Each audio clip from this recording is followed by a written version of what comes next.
Look at that. It's got the red, white, and blue on it, man. Yeah, man. That's a beautiful truck. Hey, hey. Hello. Hey, you Jesse? Yeah. Hey. I'm Mike. This is Jersey John. How are you, man? Hey, John. How are you? Nice to meet you. Nice to meet you, man. Hey. Here, hit him with fire, Jersey. Hello. Oh, Hi, I'm Mike. Hi, Erlene. Erlene, nice to meet you. This is Jersey Hi, John. I'm John. Hey, good to meet Yeah. you. Yeah, nice to meet you, They're Erlene. looking There's a for list things of you stuff. might I know know. this Danielle probably went over some of this stuff, you know, anything from early Halloween to rugs to wagons. Jersey loves wagons. Yeah, I'm a He big works wagon. on wood. He's a wood I'm a guy. wood guy. Okay. Too. Yeah. Okay. Yeah, Danny cool. was saying that your husband was an artist. Yes. She said he was doing something with old Robots. vacuum cleaners, Like robots and stuff. Yeah, Rocketeer backpacks. Oh, is that what he was cool. doing? Art was his passion, but it's not something he wanted to do for work. He said, it gives me more joy as a hobby versus having to bring revenue and income to the family, the stress of that. Very and our cool. best friends are in the vacuum business, so he would go by there, got any cool vacuum parts? Yeah. So what's going What's on going on with with this truck? Yeah, this truck is cool. It's It a was- 46. Well, because of the war, it's titled as a 47. He painted this and He everything? did everything. Okay, in this shop, he painted in it this in here? shop. This GMC pickup truck is beautiful. It's all original parts. There's no modifications. I love that. I've got a 1946 Chevy panel truck, so right away, I can relate to this guy. He was making a service call to one of our really good clients, and he looked across the field, and he's like, called me, and like, hey.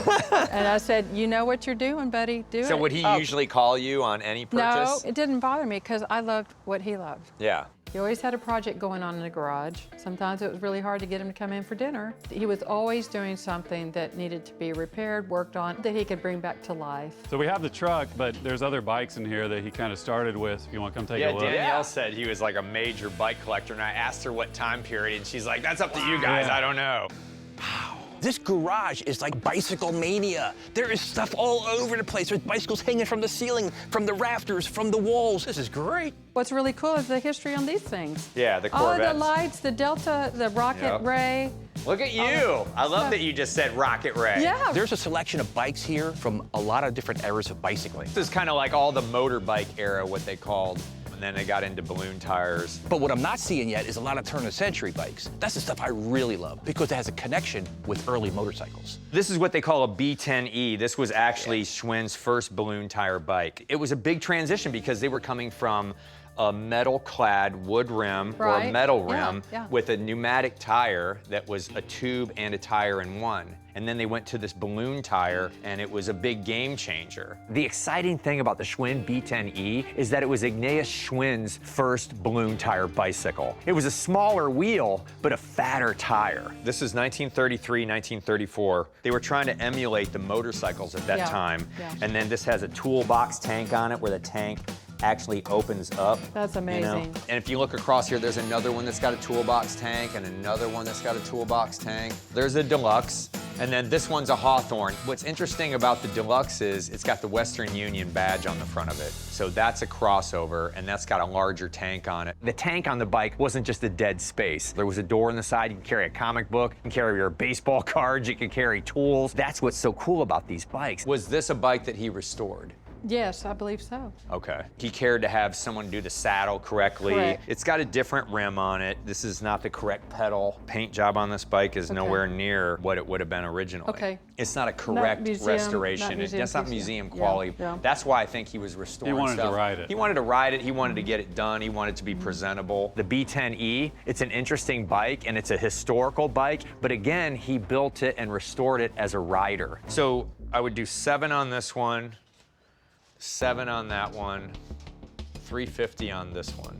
That's what, 1750. I think the best I could do is be, for all three, would be 2,200.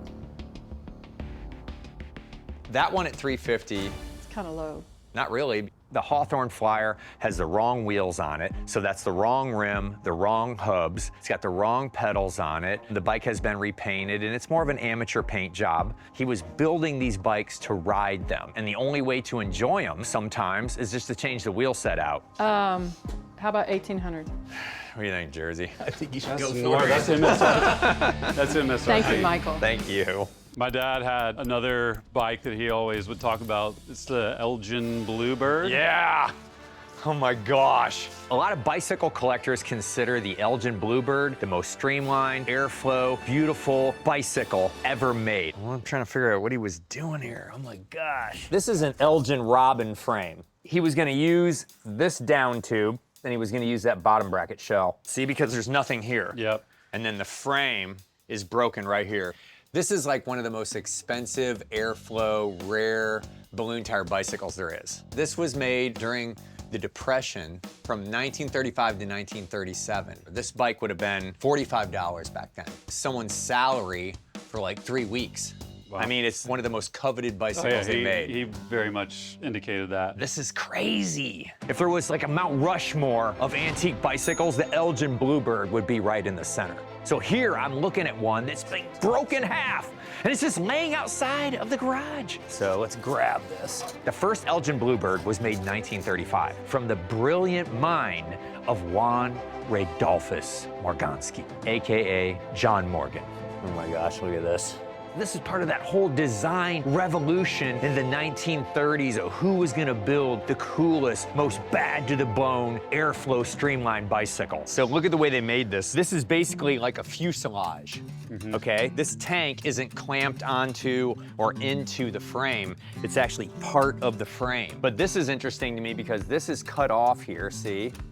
And then look at that's cut off, and this is cut off. Right here too, there was something welded here. I'm pretty sure we have more parts to this, and I also have a picture of my brother with this bike. I think it has more to it, so let me go get it. Okay. There was a plan here because he's got this cadaver frame that's a donor where he can use the down tube. He can use the bottom bracket shell with the greasers in it. Nice. He's right here. Oh, okay. And a photo of my little brother in his heyday right here. Okay, I see what's going on here. See, there was a bar welded to here.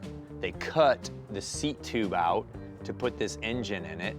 They've removed the chain stays here to take this piece of iron all the way across into here, it looks like. So here's the rear rack. Look at this thing, man, this is nuts. See, look how massive this bike was. Think about it. I mean, it's almost like a praying mantis look to it. You know, it's like a shark. I mean, it even has gills, man. Oh, man, this is so cool. Look at that. And this has got even some of the original paint. Look at this. Look at that. So that's the blue right there, and then that red pinstripe. What he has here, this is a crown jewel. This is it.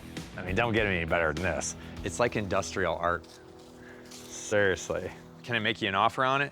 Sure.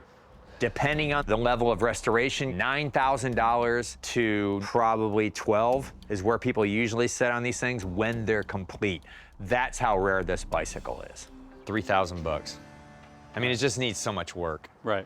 It needs someone that understands the importance of it and then has the skills to complete this kind of metal work. And that helps it a lot.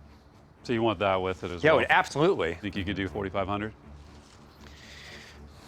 No, because it's got probably $3,000 to $4,000 in metal work to be done. And then on top of that, you still have to have the speedo, you still have to have the horn and light button, you still have to have the battery top. You're gonna find wheels. If we can't find that handlebar stem, that has to be bought. Pedal cranks, the chain ring. There's a tremendous amount of work here. It's not like you're working with a complete bike that's all there and you're just gonna restore it. What could you come up to?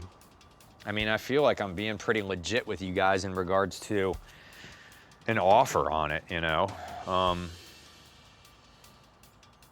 3,200. I'd like to have a copy of that photo because that explains. This is a $300 photo. Yeah. That explains the whole situation, though. Let's do it. You want to do it? Yeah. All right, man. Thank you. We're not going to be able to put this all together, and it's another chance to see a project come to fruition. All right. We did it. Hey. This is great. I love that you guys are keeping some of this stuff. That's very cool. Thank you, Mike. Your husband had a beautiful eye. Yes, he did. Yep, in more ways than one. Oh, well, thank you. Yeah, thank you. I love that they're keeping so many of the things that meant so much to him and them. The Marsh Metz going to a good home.